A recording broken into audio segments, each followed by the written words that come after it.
Hello everyone, and welcome to the 8th episode of my podcast, Wild Wander, where I answer your hiking and outdoor related questions.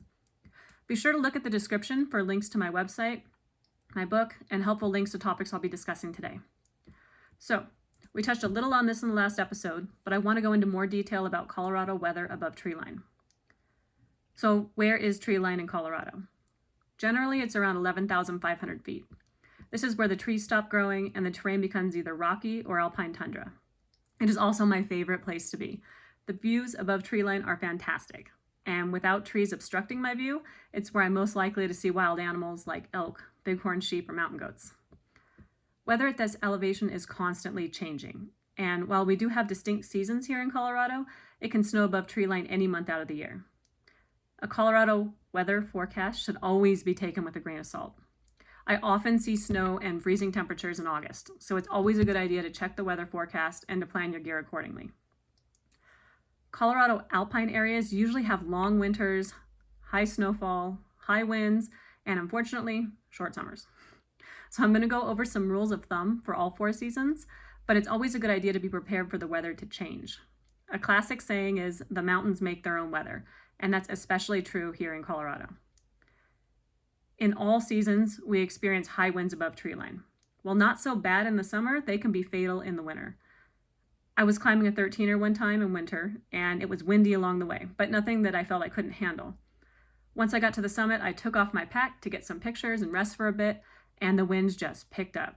I saw my backpack start to somersault away in the wind and ran over to pick it up.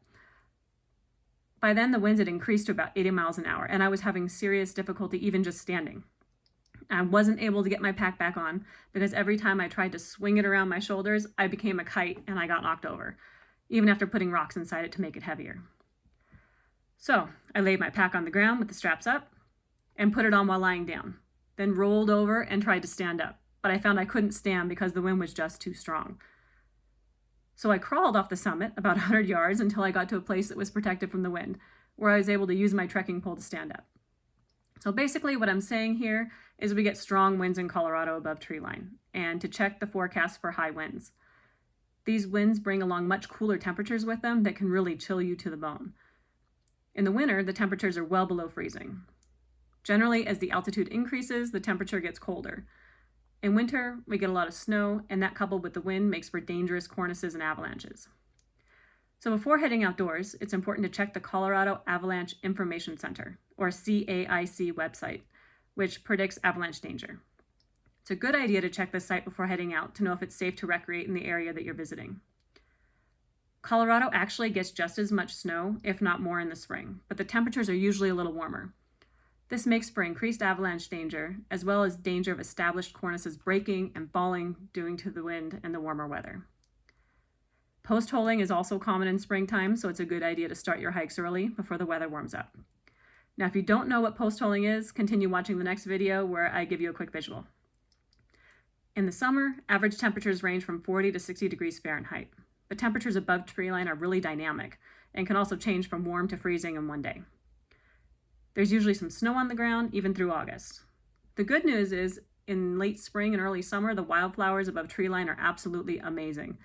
I often just sit on the summit and enjoy the flowers and the views, just because I can. The danger of hiking in summer in Colorado is monsoon season. This usually lasts from July until August, where we have thunderstorms just about every day.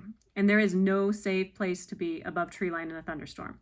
So it's a rule of thumb in Colorado to be down below treeline before noon. In order to do this, early morning starts are a must. However, every once in a while we have evening and overnight thunderstorms as well. Be sure to keep watching my next videos where I have footage from when I unexpectedly got caught in a late thunderstorm while backpacking and I had to wait it out. I detail the adventure in my book, so if you've read it, you'll understand how dire the situation actually was. Now, my favorite time of year to hike above treeline is in the fall, because the monsoon season and threat of thunderstorms are over. The animals are active, the weather's a bit cooler, there are a ton of wild strawberries and raspberries lining the trail, and most of the tourists have gone home for the summer, making the drive to the trailheads easier. However, it can and often does snow, and the temperatures can dip well below freezing. I usually stop backpacking in the fall when the temperatures get around 20 degrees at night or the winds are above 30 miles an hour. Now remember, mountains make their own weather, and you can experience sun, wind, rain, hail, or snow above treeline at any month of the year. So always come prepared and check multiple weather forecasting sites before attempting a hike.